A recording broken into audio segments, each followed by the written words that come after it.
الطاهرين.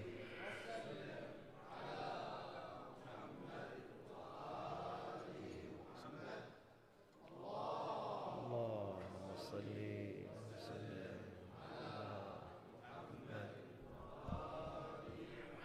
وارحمنا بهم عظيم.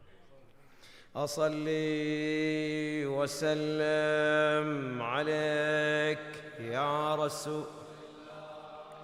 صل على محمد وآل محمد صلوات. صل على بلغ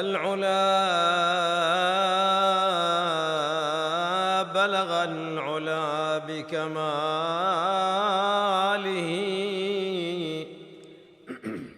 كشف الدجى بجماله، حسنت جميع خصاله. صلوا عليه وآله. اللهم صل وسلم على مطهرون نقيات، ثيابهم تجري الصلاة عليهم أينما ذكروا.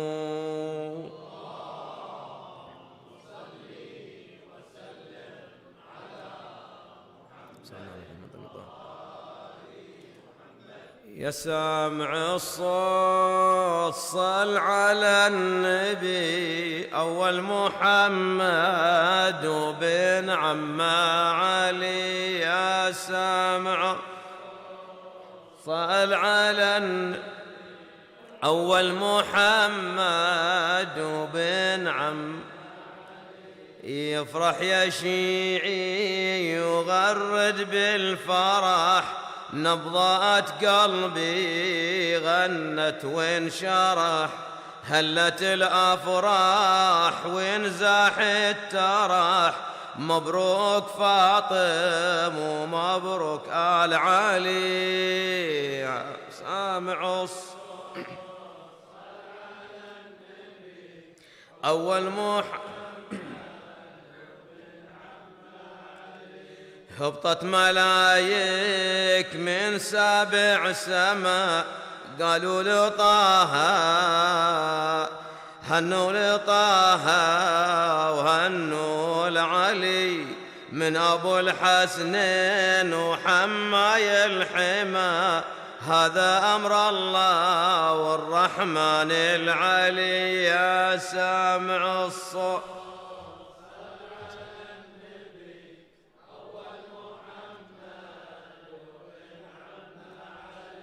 أثمرت الأشجار من فوق الشجر، وازهرت الأزغار من ضوء القمر. فاطم أم حسين يحميها القدر، فارس الأديان وحاميها علي. يا سامع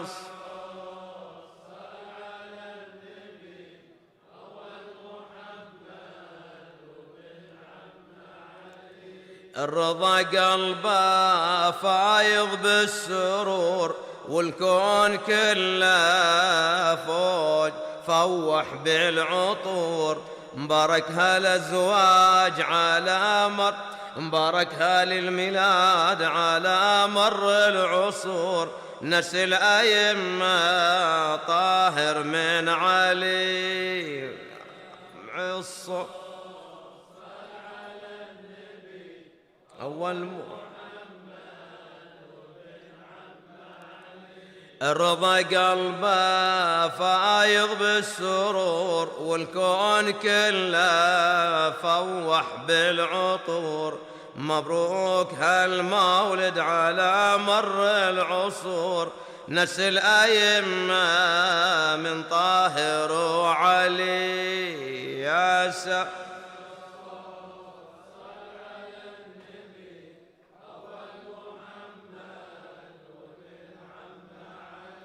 هنأت الأملاك بالآلاف العدد، تباركنا بهم وبيهم ليلة ونبيهم للأبد. يا سامع صل على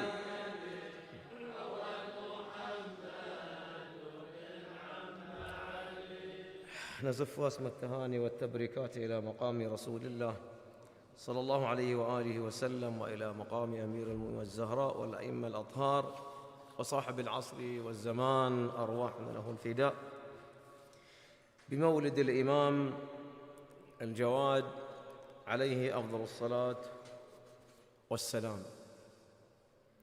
يقول الإمام الرضا سلام الله عليه في ابنه الإمام الجواد في رواية: هذا المولود الذي لم يولد مثله في الإسلام أعظم بركة على شيعتنا منه. هذا الكلام أو هذه الرواية في الإمام الجواد سلام الله عليه من الإمام الرضا عليه السلام، أراد بأنه الإمام سلام الله عليه هو أعظم بركة، حقيقة أعظم بركة أو أعظم مولود بركة ماذا في الإسلام على شيعتنا. ولذلك معنى هذه البركة أو أنه أعظم بركة ذهبت إليها ماذا أو ذهبت فيها ماذا 3 مذاهب. المذهب الأول يعني في معنى البركة، شلون مو أهل البيت سلام الله عليهم كلهم بركة، فكيف بالإمام سلام الله عليه يقول ماذا أعظم بركة في الإسلام هو ماذا الإمام الجواد سلام الله عليه. لم يولد مولود أعظم بركة في الإسلام على ماذا على الشيعة من الإمام الجواد سلام الله عليه. المذهب الأول أولاً هو أن في زمن ماذا المأمون العباسي تحسنت الأوضاع السياسية والاجتماعية للشيعة، وذلك ماذا بأن المأمون خفف التشديد وخفف الوطأ ماذا على الشيعة، وكل ذلك ببركة الإمام الجواد سلام الله عليه أو بمولد الإمام الجواد سلام الله عليه، وذلك سنة 95 للهجرة. المذهب الثاني أن الإمام سلام الله عليه هو أعظم بركة على الشيعة بأن المأمون أيضا العباسي مو خفف فقط الوطأ والتشديد والتنكيل بالشيعة، وإنما ماذا حصل انفراج لهم. شلون يعني؟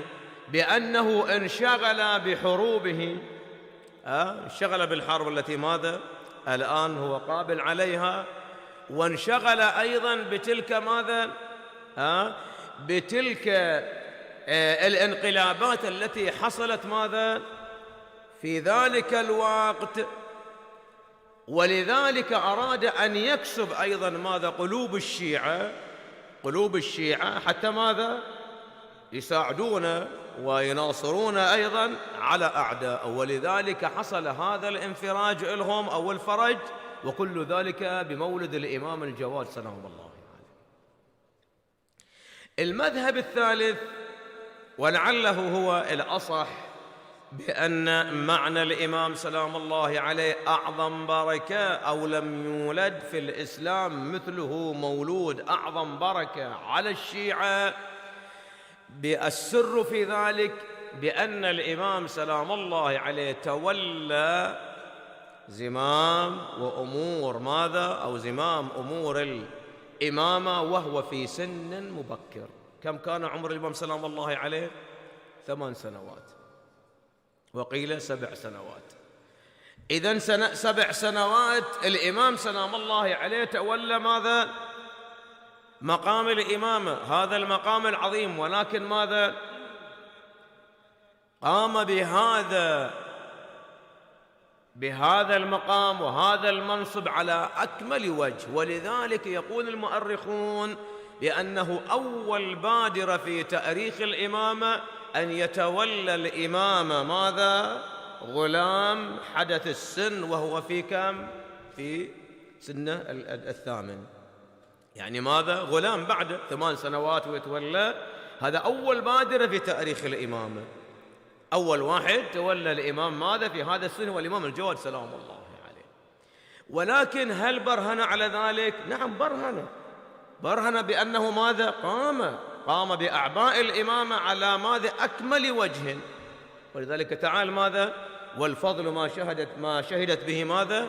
الأعداء. المأمون لما عزم ماذا؟ على تزويجه من ابنته أم الفضل، بنو العباس اعترضوا عليه، قالوا له يا أمير تتزوج بعد ابنتك لغلام بعد ليس بعالم وليس بفقيه وليس بثري، ما عنده سلطة، ما عنده شيء.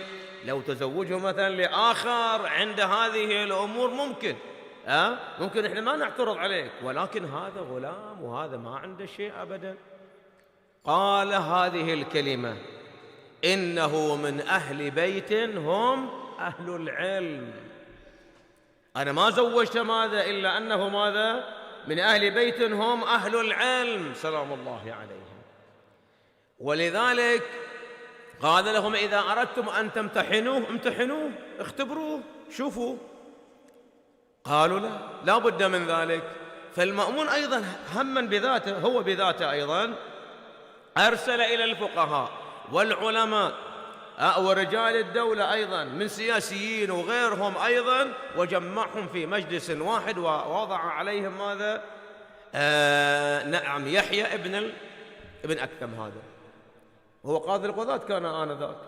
فقال لهم ماذا؟ اسألوا. أول ما توجه إلى ماذا؟ قاضي القضاة قال له اسأل ماذا؟ ابن الرضا ما تشاء، يلا احرجه بين الناس، شوف إذا عنده علم ولا ما عنده علم. فالمسألة التي سألها الإمام سلام الله عليه ابن أكثم، قال له: أسألك عن محرم قتل صيدا. يعني يريد ماذا؟ جواب لهذه المسألة فقط. وإذا بالإمام سلام الله عليه قال: وأسألك هذا لما قتل الصيد كان ماذا؟ في حل أو محرم؟ أو أنه ماذا إذا كان محرم إحرامه إحرام للعمرة أو للحج، بعد ليلا أو نهارا، عامدا أو جاهلا، عامدا أو جاهلا أيضا، عبدا أو حرا، مبتدئا أو معيدا. هذا أيضا الصيد من صغار الطير أم من كبيرها. فأخذ يفصل الإمام سلام الله عليه في تلك المسألة حتى أوصلها إلى 16 شقة. 16 شق وصل ماذا؟ ذلك السؤال أو تلك المسألة. فبعد ماذا؟ أصيب ابن أكثم ماذا؟ بنوبة كلامية بعد ما سكت. بعد شو يسوي؟ سكت بعد ما عنده شو يجيب، على أي سؤال يجيب، على أي سؤال. عند ذلك أحرج بين الجموع. هذا كبيرهم وقاضيهم أيضا وعالمهم الكبير أحرج. فالتفت ماذا؟ المأمون إلى الإمام سلام الله عليه قال: أجب عنها أنت يا ابن رسول الله. أيضا بعد هذا امتحان من المأمون، أجب عنها لعلك تحرج، يعني أجب عنها يا ابن الرضا. فيقول المؤرخون بأن الإمام سلام الله عليه أخذ ماذا؟ يجيب عن كل مسألة شقا شقا. اللهم صل على محمد وآل محمد الطيبين الطاهرين. نتكلم أيضا عن ماذا؟ عن عجائب الإمام سلام الله عليه. وهذا الحديث أيضا في هذا الجانب طويل جدا. عجائب الإمام سلام الله عليه. شلون عجائب الإمام؟ يعني بما احنا نسميها معجزات وكرامات أيضا للأئمة عليهم السلام. من هذه العجائب للإمام سلام الله عليه في يوم أو في ليلة ولادة سلام الله عليه تقول حكيمة، والإمام رضا سلام الله عليه أيضا كان جالس في الدار. تقول حكيمة أخت الإمام الرضا سلام الله عليه: كنت جالسة ماذا أتحرى متى يولد وتلد ماذا الخيزران ماذا بمولودها الذي ماذا بشر عنه الإمام الرضا سلام الله عليه. تقول هكذا كنت أتحرى متى تلد سلام الله عليها. تقول في تلك الحجرة كان موجود مصباح مضيء ماذا لتلك الحجرة التي فيها الخيزران رضوان الله تعالى عليه. تقول بينما أنا كذلك وإذا بذلك المصباح انطفى الآن أصبحنا ماذا في ظلمة بعد ظلام. يقول هذا الراوي وهي حكيمة أيضا تروي ماذا، فتقول قمت لإصلاحه لعله ماذا ما في زيت أو شعلة نار ما في أيضا. تقول لا، وجدت المصباح بأنه مملوء زيتا. اسمع يا مؤمن. ثم أخذت ماذا نار أيضا قربته إلى ذلك المصباح فلم يشتعل فتيلته أيضا. الفتيلة ذلك ماذا المصباح لم يشتعل. عند ذلك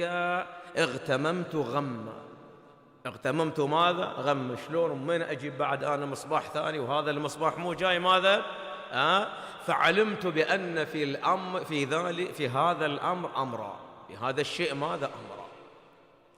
تقول بينما أنا في حيرتي وأنا أصلح ذلك المصباح كنت قد وضعت ماذا طست هكذا ماذا بجانب ماذا أو تحت الخيزران أم الإمام سلام الله عليه. تقول بينما أنا كذلك وإذا بالإمام انتدى، يعني ماذا هكذا أخذ ماذا يعني يخرج من ماذا من بطن أمه هكذا، ثم ماذا شع نورا من الإمام سلام الله عليه إلى ذلك الطست فأنار تلك الحجرة بل أنار بيت الإمام بأجمع. اللهم صل على محمد وآل محمد الطيبين الطاهرين. اسمع بقية الرواية. تقول شع ذلك النور من الإمام سلام الله عليه في ذلك الطست، نور الإمام سلام الله عليه أضاء الدار وما فيها.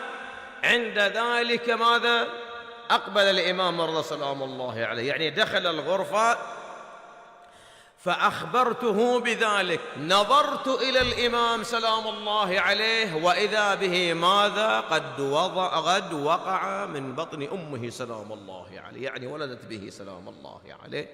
تقول جئت في الحال نظرت إلى الإمام أريد ماذا أخذ الإمام سلام الله عليه وإذا ماذا عليه غشاوة.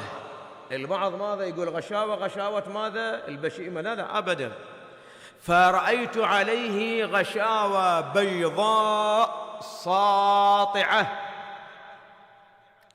بيضاء ساطعة على الإمام سلام الله عليه. ثم ماذا أدنيت هذه الغشاوة وهي من نور. هذه الغشاوة ماذا هي من نور. عند ذلك أخبرت الإمام رضي سلام الله عليه. قال لها ماذا الإمام الرضا لحكيمة عفوا، قال يا أختي الزمي ماذا مكانك عند هذا المولود إلى 3 أيام وأخبريني بما ترين من هذا المولود. 3 أيام لا تتحركي من مكانك، خليكي ماذا في الغرفة التي فيها الإمام الجواد سلام الله عليه. تقول ماذا أخذت بأمر الإمام الرضا سلام الله عليه إلى 3 أيام. يوم الثالث تقول وأنا أنظر إلى الإمام الجواد سلام الله عليه وهو في المهد وإذا به ماذا قد فتح عينيه ثم نظر إلى السماء وكأنه ماذا تفكر في السماء. بعد ذلك أخذ التفت يمينا ثم التفت شماله ثم قال أشهد أن لا إله إلا الله وأشهد أن محمد رسول الله صلى الله عليه وآله وسلم. اللهم صل على محمد وآل محمد بلسان عربي فصيح. ثم ماذا؟ أقبلت هكذا إلى الإمام الرضا سلام الله عليه فقلت له إن الجواد سلام الله عليه نطق الشهادتين، يعني وهي متحجبة نطق الشهادتين يا ابن رسول الله، وما رأيت أحد ماذا نطق الشهادتين إلا هو سلام الله عليه. قال الإمام الرضا سلام الله عليه هذا نعم سوف إنما ترون منه ماذا أعظم من هذا، يعني إذا عاش سوف ترين منه أعظم من هذا سلام الله عليه. ولذلك يعني الحديث حقيقة شيق وطويل عن الإمام سلام الله عليه. ولذلك بعض المؤرخين يقول بأن الإمام سلام الله عليه كان له نور يشبه نور جدته ماذا؟ أو أمه الزهراء سلام الله عليه، جدته الزهراء سلام الله عليها. هذا النور الذي ماذا؟ ما كان يضيء فقط دار الزهراء دار علي وفاطمة، وإنما ماذا؟ أهل المدينة يأتون إلى رسول الله صلى الله عليه وآله وسلم. من وين هذا النور يا رسول الله الذي أضاء كل المدينة بالزهراء سلام الله عليها؟ فيقول إنه نور ابنة فاطمة سلام الله عليها، إنه نور ماذا؟ الزهراء سلام الله عليها. ولذلك نورها في الدنيا ونورها أيضا في الآخرة. وكذلك الإمام الجواد سلام الله عليه كان له نور يرى. أيضا الكرامة الأخرى التي يذكرها محمد ابن ميمون هذا، ونختم بها بالمولد. محمد ابن ميمون هذا واحد من صحابة الإمام الرضا سلام الله عليه. هذا لما سمع بأن الإمام الجواد قد أنطقه الله جل وعلا، نطق وهو في المهد، والناس ماذا؟ تناقلت هذه الكرامة. قال خليني أشوف أنا هل صحيح هذا وإلا يمكن شيء مو واقعي. يقول جئت ماذا؟ وكنت أريد ماذا؟ أن أذهب إلى المدينة المنورة. جئت إلى الإمام رضي سلام الله عليه قلت له يا ابن رسول الله ألك رسالة أبعثها إلى ابنك الجواد هذا اللي بعض أيام الآن من ولادته، يعني ألك رسالة؟ يعني شلون؟ يعني هو ظن هل أنه ماذا؟ سوف يفهم ما في الرسالة ويقرأ ما في الرسالة؟ إذا تقول ماذا؟ هو أنطقه الله عز وجل، لابد أن ماذا؟ يقرأ الرسالة. فابتسم الإمام رضي سلام الله عليه قال بلى يا ابن ميمون. ثم ماذا؟ خط كتابا فقال امضي به بعدما أنتظر النبي جدي سلم عليه أيضا نيابة عني، ثم اذهب مباشرة إلى ابن الجواد واعطه هذه الرسالة. على الرحب والسعة سيدي، إلى أن وصل ماذا؟ إلى المدينة. طرق الباب على الخادم، خرج. أنا محمد ابن ميمون أريد ماذا؟ أن أتشرف برؤية الإمام الجواد سلام الله عليه، وعندي رسالة إلى الإمام الجواد وهو في المهد.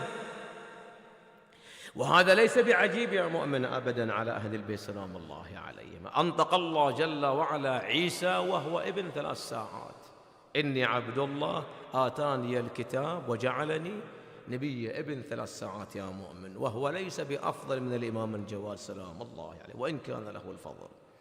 إذن فطرق الباب ثم أدخله الخادم. جاء هذا محمد يقول وإذا بالإمام الجواد مغمط بغماطه في مهده سلام الله عليه. فألقيت عليه التحية: السلام عليك وسلام أيضا من أبيك الإمام الرضا عليك. يقول فرد علي السلام وعليك السلام وعلى أبي السلام. وتعجبت بعد. يقول هذا محمد بن ميمون ثم ماذا أعطيت ماذا الخادم الرسالة أو هذا الكتاب، قلت له أعطيه الجواد سلام الله عليه. يقول هكذا جاء هذا الخادم بالرسالة أو بالكتاب الإمام رضا سلام الله عليه، يقول: وإذا بالإمام فتح باعه يمينا وشمالا ثم تناول الكتاب وأخذ يقرأ فيه مليا. يقرأ ماذا؟ ما كتبه الإمام رضا سلام الله عليه. ثم قال له: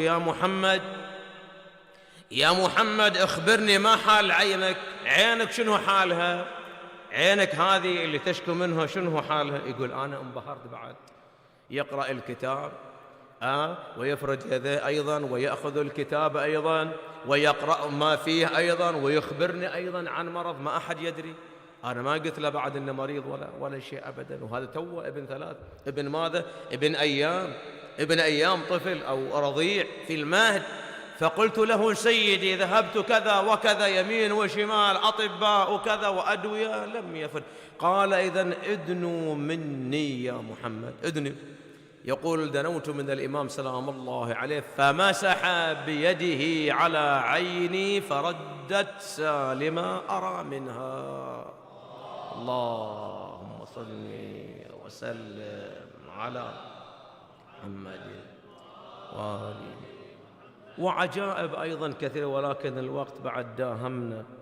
ولذلك لما بشر الإمام الرضا سلام الله عليه بمولد الإمام الجواد سلام الله عليه، وإذا به فرحا مسرورا متهللا وجهه بقدوم الإمام سلام الله عليه، وإذا أقبلوا به وقد لف في تلك الخرقة البيضاء قام له إجلالا، وضعه في حجره، أوسعه شما وتقبيلا، وإذا بالملائكة صاعدة ونازلة وهي مباركة ومهللة وذاكر النبي محمد. اللهم صل وسلم على محمد وآله. اللهم صل على محمد وآل محمد. اللهم صل على محمد وآل محمد. وصل يا رب على جميع الأنبياء والمرسلين. هذا يقول الرواة الثقات: لما أراد الله جل وعلا أن يخلق نور وليه الإمام الجواد، التحق الإمام الرضا عليه السلام بزوجته الخيزران، فكانت من لحظتها حبلى بالإمام. ألف الصلاة والسلام عليك يا رسول. صل على محمد.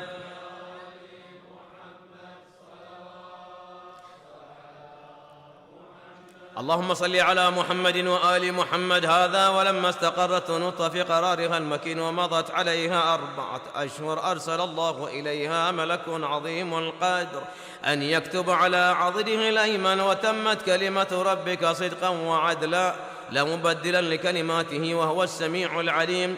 هذا يا مستمعين النظام. تقول أمه سلام الله عليها: لما كنت بحمله بولدي الإمام الجواد أظهر الله له الكرامات من الله جل وعلا. هذا إذا كنت في الليلة الظلمة فإني لا أحتاج إلى سراج أو ضياء، فكان في أحشاء نور لا يضاهي إلا نور النبي محمد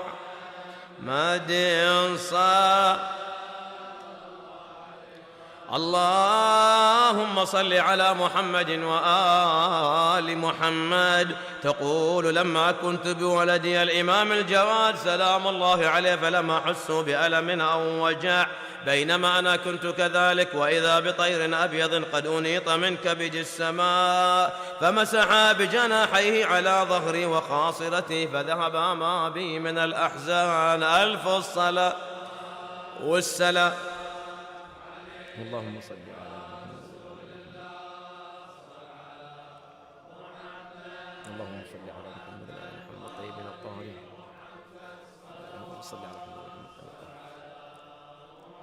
اللهم صل على محمد وآل محمد. يا مستمعين النظام، ما زالت الخيزران في حملها في أمن وأمان، تقول فلما دنت مني الولادة وإذا ببردة خضراء قد ضربت بين السماء والأرض، وقائل يقول خذوه وغيبوه وعن أعين الناس فلا تظهروا. ابن رسول الله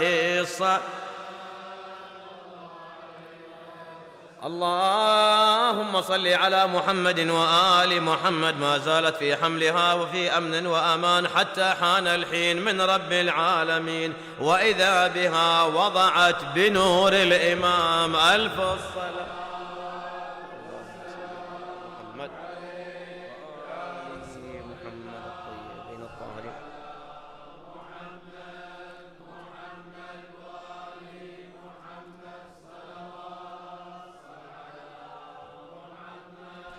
حلاواتك حلاواتك انثر وسط المحفل، حلاواتك حلاواتك حلاوات انثر وسط المحفل، حلاواتك حلاوات حلاوات انثر وسط المحفل، حلاوة. يجينا الماء احفلك يا الجواد، يجينا الماء احفلك يا الجواد، ونريد اليوم حلاواتك حلاوة حلاوة وسط يا تاسع فرحة الأطهار، يا تاسع فرحة الأطهار، وننثر بيده حلاواتك حلاوة حلاوة.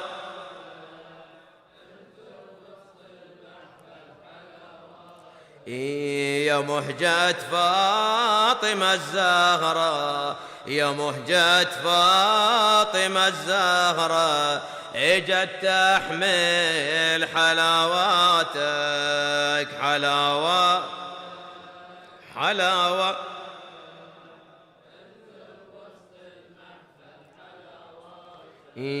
أريد زيارة يا مولاي، أريد زيارة يا مولاي، وفضلها من حلاواتك حلاوة. انثر وجي يا مقابرك يا جواد، وجي يا مقابرك يا الجواد، ووزعها حلاواتك حلاوة.